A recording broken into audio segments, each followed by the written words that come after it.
Assalamualaikum warahmatullahi wabarakatuh. Jumpa lagi dengan Bunda Runte. Bagaimana kabar kalian? Mudah-mudahan kabar kalian baik-baik saja. Kalian selalu dalam lindungan Allah Ta'ala. Terima kasih yang sudah setia di channel Bunda Jini Runte. Pasti semua pada kaget. Wow, Bunda pakai hijab. Ini sebenarnya pakai mukena. Bunda kasih kerudung ya, hitam. Dalam video ini Bunda mendapat inspirasi dari akun Adam siapa gitu yang komen di YouTube Bunda. Dia meminta Bunda untuk bikin video tutorial ruqyah mandiri seperti itu. Nah, di video ini nanti kalian pahami, terus kalian bisa praktekkan untuk membantu orang-orang yang membutuhkan kalian. Jangan lupa subscribe, comment, like, and share. Oke, Bunda lanjut. Bagaimana cara meruqyah diri sendiri atau meruqyah orang lain? Nah, ini karena temanya judulnya ruqyah mandiri ya, tutorial ruqyah mandiri. Yang pertama, kalau untuk ruqyah diri sendiri, meruqyah batin kita, meruqyah pikiran kita, meruqyah badan kita yang sakit, yang pertama adalah banyak istighfar. Fokus di ruangan yang khusus ya, banyak istighfar, berzikir, banyak istighfar dulu, jangan banyak-banyak zikir atau wirid yang lainnya, karena dengan beristighfar secara otomatis kita berkomunikasi sama Allah Subhanahu wa Ta'ala, dan secara otomatis dosa-dosa kita berkurang, yang artinya berguguran. Selain ruqyah mandiri ini, kalian yang pertama dari diri sendiri adalah belajar membaca Al-Quran, belajar membaca arti dari isi Al-Quran itu. Pelan-pelan saja, nggak masalah. Jadi ketika kita membaca Al-Quran satu ayat saja, tapi tahu maknanya, tahu hikmahnya. Hikmah itu ilmu ya, jadi tahu ilmunya, tahu penjabarannya. Jadi kita tidak asal membaca Al-Quran itu tapi nggak tahu artinya. Walaupun kita bukan hafiz, tapi setidaknya kita bisa mengingat satu persatu, atau walaupun tidak keseluruhan ya, tapi kita mengingat bacaan ayat ini artinya seperti apa, penjabarannya seperti apa gitu kan ya. Nah, kembali lagi ke ruqyah mandiri. Bagaimana cara meruqyah diri sendiri atau membantu orang lain? Yang pertama, selain beristighfar, diperbanyak istighfar, zikir ya, istighfar saja, jangan banyak-banyak. Nah, setelah itu fokus minta ampunan sama Allah, fokus di mana yang dirasa sakit. Kalau sakitnya di kepala, silakan pegang di kepala. Kalau sakitnya di leher, silakan dipegang di lehernya, dan seterusnya. Nah, biasanya jin kiriman atau gangguan dari khodam sendiri, atau karena stres, banyak pikiran, tekanan batin, dan lain-lain, biasanya menyangkut di ulu hati. Nah, kenapa ulu hati bisa mengeras, ulu hati itu bisa kenceng, dan ulu hati itu bisa perih? Bukan hanya faktor punya penyakit mah saja, bukan hanya faktor karena sering telat makan, tidak. Semua sumber dari segala sumber penyakit itu pikiran, dan sumber dari segala sumber penyakit yang paling utama adalah lisan kita. Nah, kembali lagi Bunda pakai seperti ini karena sesuai temanya ya, ruqyah. Setelah itu kalian bisa menghafal satu persatu ayat yang mau dijadikan media untuk meruqyah diri sendiri atau meruqyah orang lain. Setelah istighfar, fokus minta ampunan sama Allah, fokus.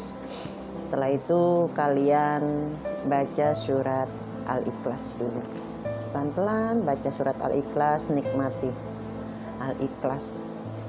Qul huwallahu ahad, Allah, hanya Allah yang Maha Esa. Ya, ikhlaskan segala sesuatunya seperti itu. Terus lanjutkan sampai selesai. Ketika kalian meruqyah dengan surat ini belum merasakan apa-apa, bisa jadi kurang fokus atau memang nggak enak ya meruqyah diri sendiri, itu biasanya harus bantuan orang lain. Tapi kalau kita fokus, kita yakin dengan ayat-ayat Allah, kita benar-benar minta ampunan dan minta kesembuhan, insya Allah nyambung, bisa connect walaupun ruqyah sendiri. Yang kedua, baca surat An-Nas. Sama seperti yang awal, pelajari dulu isinya apa, artinya apa, maknanya apa, penjabarannya apa gitu kan. Karena setiap ayat itu sebenarnya artinya luas. Kalau dijabarkan satu persatu huruf itu luas banget gitu. Yang ketiga, silakan baca surat Al-Falaq. Al-Falaq ya, qul a'udzu birabbil falaq. Nah, untuk orang-orang yang nggak ngerti, kadang kan Al-Ikhlas itu yang mana ya Bun? Bisa membaca tapi kadang lupa nama surat itu kan. Nah, Al-Ikhlas yang begini. Bismillahirrahmanirrahim. Qul huwallahu ahad, Allahus samad, lam yalid wa lam yulad wa lam yakul lahu kufuwan ahad. Nah, itu Al-Ikhlas. Ada yang hanya bisa qul a'udzu birabbin nas tapi nggak tahu namanya juga, itu surat An-Nas ya. Seperti ini ya awalnya. Bismillahirrahmanirrahim. Qul a'udzu birabbin nas, malikin nas, ilahin nas, min syarril waswasil khannas, alladzi waswisu fi sudurin nas, minal jinnati wan nas. Nah, itu An-Nas. Yang keempat, kalian bisa baca surat Al-Falaq. Nah, ini kalau untuk pemula surat Al-Falaq ini membingungkan ya. Karena hampir akhir katanya itu hampir sama. Sedangkan yang sudah menghafal kadang salah ya, karena saking nggak fokusnya, saking bingungnya dan sebagainya, hal wajar. Nah, kalau Al-Falaq ada yang tahu bacaannya tapi juga sama nggak tahu nama suratnya. Ada yang bilang, Bun, Al-Falaq apa bukan yang qul a'udzu birabbin nas? Itu sering, padahal itu surat An-Nas. Nah, kalau Al-Falaq yang begini. Bismillahirrahmanirrahim. Qul a'udzu birabbil falaq, min syarri ma khalaq, wa min syarri ghasiqin idza waqab, wa min syarri nafatsati fil 'uqad, wa min syarri hasidin idza hasad. Jadi qalqalanya harus ada qalqalah subro, qalqalah kubro ya, beda-beda. Tajwidnya itu harus ada. Terus Al-Fatihah. Nah, kalau kalian ingin meruqyah mandiri, hafalin saja yang surat pendek-pendek ini dulu. Karena setiap ayat Allah, setiap surat yang dari Allah, firman Allah, sabda Rasulullah itu bisa melumpuhkan atau melemahkan energi negatif dari diri kita sendiri, dari orang lain, atau energi negatif dari gangguan jin kiriman atau kebetulan datang sendiri, seperti itu. Al-Fatihah. Nah, yang sering ya pakai bacaan ini nih. Banyak yang nggak hafal alif lam mim ya, surat Al-Baqarah ini. Itu nggak apa-apa, nggak harus terusannya, cukup alif lam mim.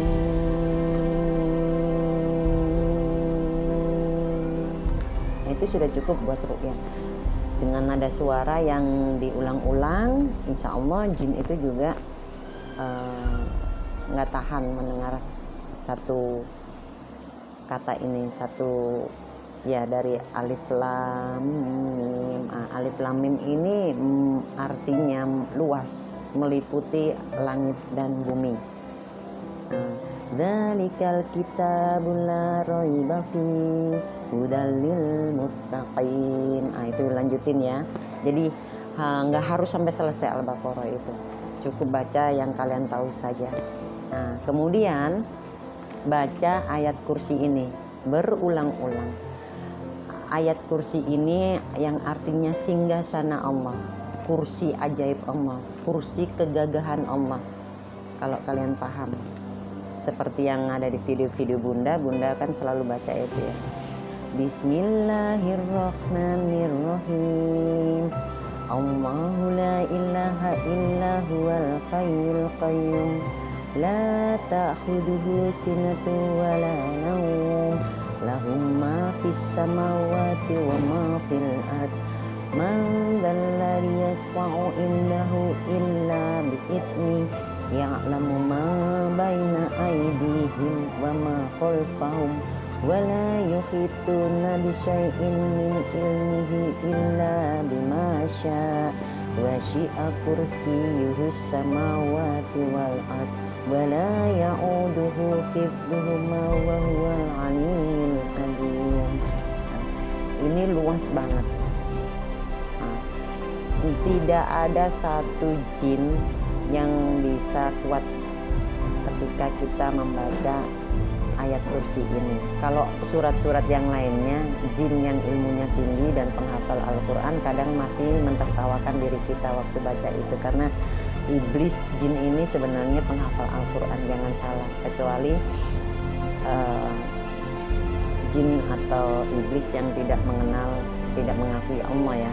Jadi jin itu iblis, jin semua itu ada yang kafir, ada yang punya agama, ada yang mengenal Allah tapi mengingkari. Nah, iblis juga begitu, sebenarnya dia mengingkari adanya Allah, gengsi. Karena apa? Iblis sudah terlanjur dikasih kuasa sama Allah, menggoda iman-iman para hambanya. Disinilah kesombongan iblis, kadang tidak mengakui bahwa Allah itu ada. Nah, dia sebagai Tuhannya jin. Nah, iblis ini beranak, akhirnya jadi jin ini, jin. Jin itu macam-macam. Ada jin ifrit, jin fasik, jin korin, ya kan, yang di video Bunda jelasin ya tentang jin korin itu. Nah, jin ifrit, jin kafir, jin korin, jin fasik, macam-macam, dan ilmunya jin sama seperti manusia macam-macam. Tergantung kekuatan iman kita yang bisa melumpuhkan dan menyembuhkan melumpuhkan energi-energi negatif dan bisa menyembuhkan diri kita sendiri. Seperti itu. Nah, baca ini ulang-ulang. Untuk pemula nggak usah banyak surat, nggak usah banyak surat. Yang penting niat, minta ampunan sama Allah, minta kesembuhan sama Allah, ya kan. Dan jangan lupa sediakan air putih. Air putih ada di botol botol 1 literan itu ya, botol aqua atau apa, atau gelas, siapkan. Nah, sebelum melakukan ruqyah mandiri ini atau meruqyah orang lain, harus berwudu. Yang diruqyah wudu, yang mau meruqyah juga wudu, seperti itu. Nah, yang paling utama itu semua dari diri sendiri. Kadang banyak orang yang ahli pembaca Al-Quran, tapi kenapa ketika meruqyah itu tidak ada hasil? Itu sering Bunda temui keluhan-keluhan orang seperti itu. Nah, kenapa ada orang yang hanya baca Al-Fatihah tapi bisa menyalurkan energinya pada orang tersebut?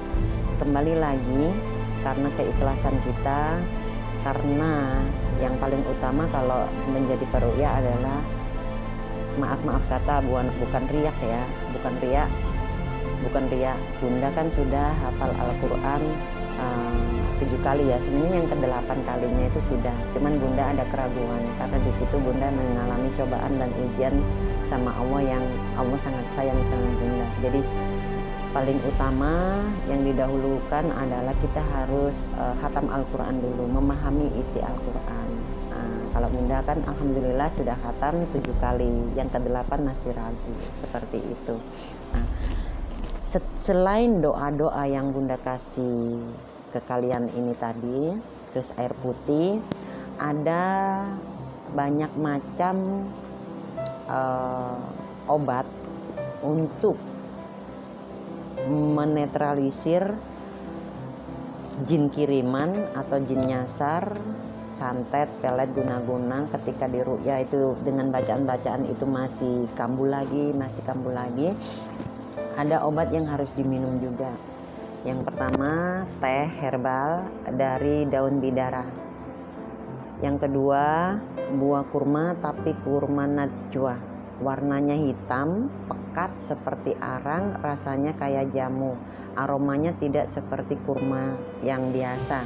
Karena kurma najwa ini kesukaan Bunda ya. 1 kilo itu ada yang 550, ada yang 500. Kalau dimakan orang yang sakit, entah itu non medis atau non medis, biasanya rasanya ada pahitnya.